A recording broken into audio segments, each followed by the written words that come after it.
Welcome to ஹைசர் TV. அதிமுகவில் 6 எம்எல்ஏக்கள் ராஜினாமா செய்துள்ளனர். அதிமுகவின் தலைமை மாற்றப்படுகிறதா? ஓபிஎஸ் அவர்கள் அன்று கூறியது இன்று நடைபெற்றுக் கொண்டிருக்கிறதா? விரிவான தகவலை இந்த வீடியோவில் அதிமுகவின் கள நிலவரம் என்ன என்பதை தான் இந்த வீடியோவில் நாம் முழுமையாக பார்க்க போகிறோம். வீடியோவிற்கு ஒரே ஒரு லைக் மற்றும் சப்ஸ்கிரைப் பண்ணிருங்க. இன்று கரூர் அதிமுகவின் எம்எல்ஏ விஜயபாஸ்கர் அவர்கள் ராஜினாமா செய்துள்ளார். 47 அதிமுகவின் எம்எல்ஏக்களில் 6 எம்எல்ஏக்கள் ராஜினாமா செய்துள்ளனர். தாவேகாவிலும் இணைந்துள்ளனர். சி வி சண்முகம் அவர்கள் நிலைப்பாடு என்ன என்பதும் கேள்விக்குறியாகத்தான் இருக்கிறது. அதிமுக எம்ஜிஆர் அவர்களால் தொடங்கப்பட்டு ஜெயலலிதா அவர்களால் சிறப்பாக வழிநடத்தப்பட்டு இப்பொழுது எடப்பாடி பழனிசாமி அவர்களது கையில் சிக்கிக்கொண்டு மிகவும் மோசமான முறையில் அதிமுகவின் நிலைமை இருப்பதாக அதிமுகவின் தொண்டர்களை கூறும் அளவிற்கு அதிமுகவின் நிலைமை இருப்பதாகத்தான் செய்திகளையும் நம்மால் பார்க்க முடிகிறது.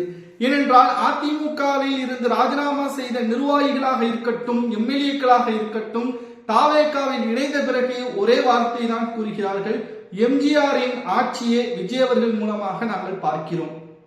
எம்ஜிஆர் அவர்கள் மூலமாக நாங்கள் தமிழ்நாட்டை சிறப்பாக வழிநடத்தக்கூடிய பொறுப்பில் விஜய் அவர்களை நாங்கள் பார்க்கிறோம். ஆனால் எடப்பாடி பழனிசாமி அவர்களை ஏன் தற்பொழுது உதாசீனப்படுத்துகிறார்கள்?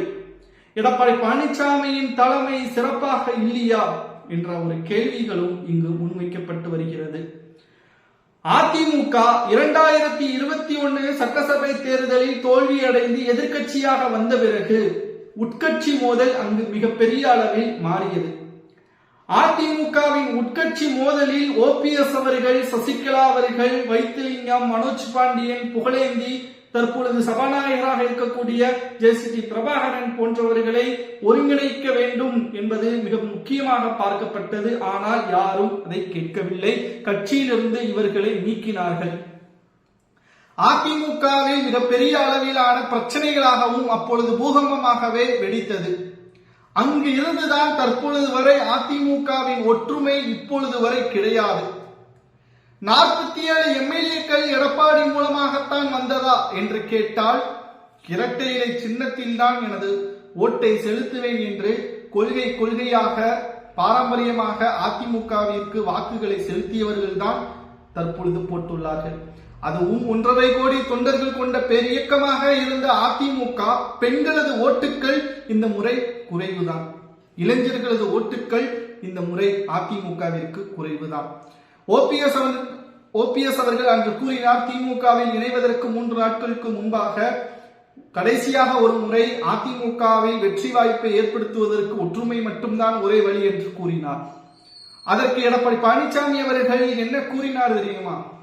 அதிமுகவில் இனி ஓபிஎஸ்ஸிற்கோ அவரது ஆதரவாளர்களுக்கோ இடம் கிடையாது.